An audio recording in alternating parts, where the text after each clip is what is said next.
jarin.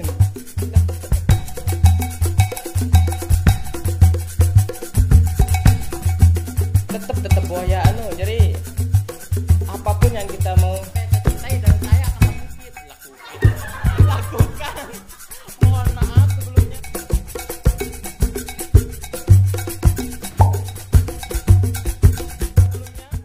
Menjadi sarjana bagi saya biasa aja sih.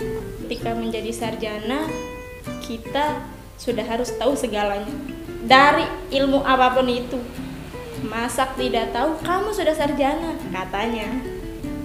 Bersih-bersih tidak tahu, tidak beres, kamu ini udah sarjana, gitu. Dan jabatan nggak ada di staf desa, itu hanya hayalan. Menjadi sarjana bagi saya itu kalau di desa ya susah menurut saya. Orang mikir sarjana di sana itu bisa bermanfaat sepenuhnya loh itu untuk desa gitu. Pas jadi sarjana ini banyak masyarakat yang lebih memilih untuk ke saya gitu. Kayak ini loh, saya maunya ke pemerintah itu gini, saya maunya ke pemerintah dusun itu gini loh, saya maunya gitu. Dia itu lebih curhatnya ke saya gitu, itu yang nggak enaknya. Dia namanya idap sumpah nuke sengana itu si lelah ngono gumbena pun lelah no ditebo aning bembe jarin tetep boya jadi apapun yang kita mau kerjakan di luar itu sering terhalang karena itu. Menjadi sarjana bagi saya pengen tuh kalau di masyarakat ya nggak mau dikenal Yus tuh lulusan S1 loh, S1 komunikasi, kerjanya ini kayaknya tuh apa yang saya inginkan. Ngerti nggak sih apa sebenarnya itu?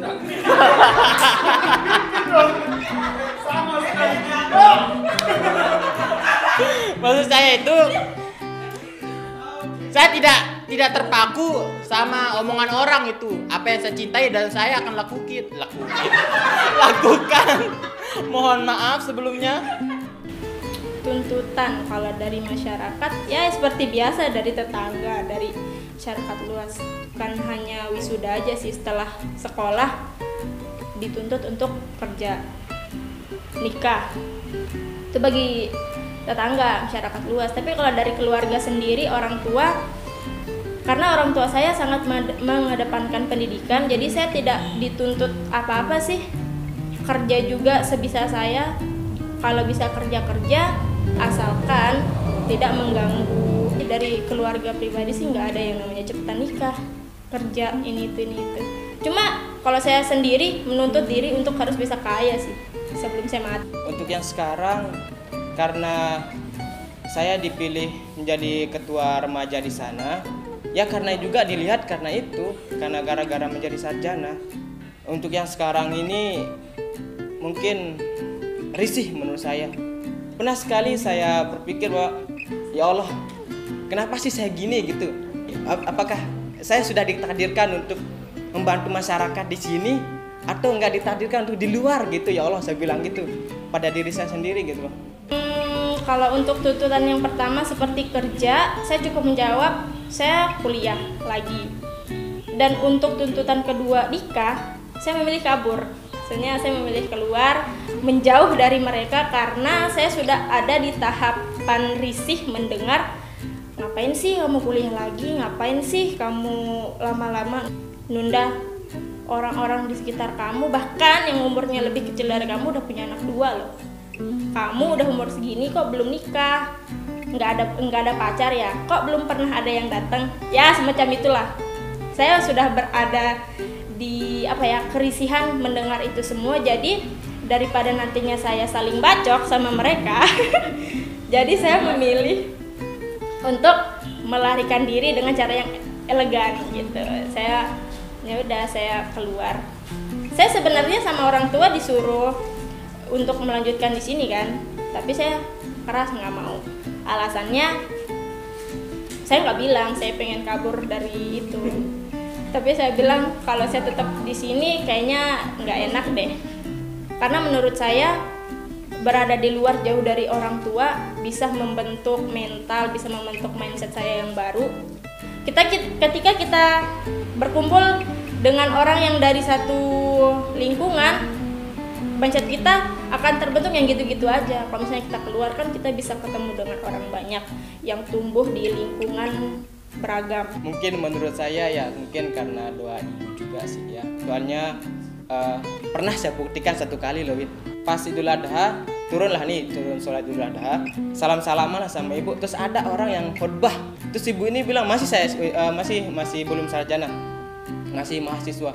Ibu saya itu bilang sambil dia meluk gitu, ya Allah, semoga si dene jari dengan si tahu le khotbah ngene. Yo karena kan mudang jari marak ngene anakku karena kan pas saya peluk gitu. Terus saya buktikan 1 tahun setelahnya itu Win, saya di khotbah itu loh, saya yang khotbahnya gitu. Idul Fitri 1 tahun yang lalu. Itu salah satu keajaiban doa ibu yang saya benar-benar percaya yaitu. Saya juga bingung ya Allah, baru saya mikir gitu.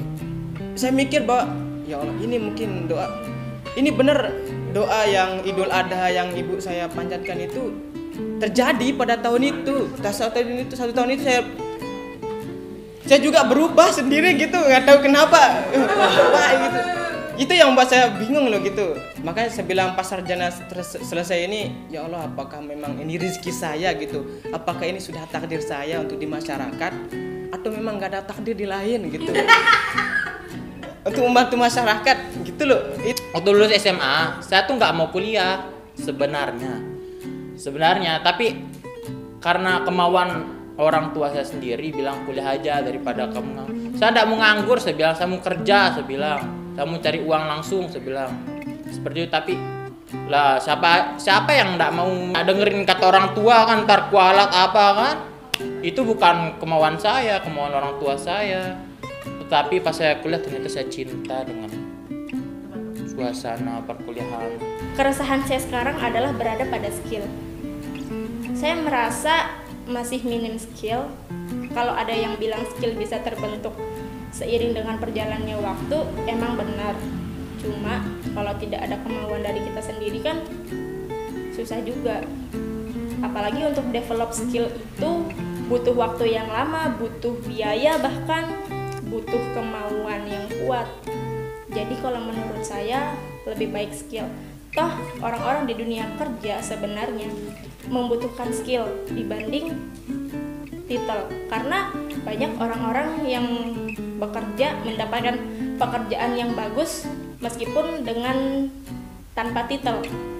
Sebelum wisuda itu saya udah planning mau kerjanya di sini. Saya punya kerjanya di sini. Namun setelah wisuda planning itu gagal. Ya karena mungkin ya salah satunya kan kesusah tuh karena orang dalam juga mungkin gak ada gitu. Niatnya sebelum wisuda saya ada S2 sama S3 niatnya gitu. Cuman kalau ada rezeki insya Allah kedepannya saya akan lanjut S2 sama S3.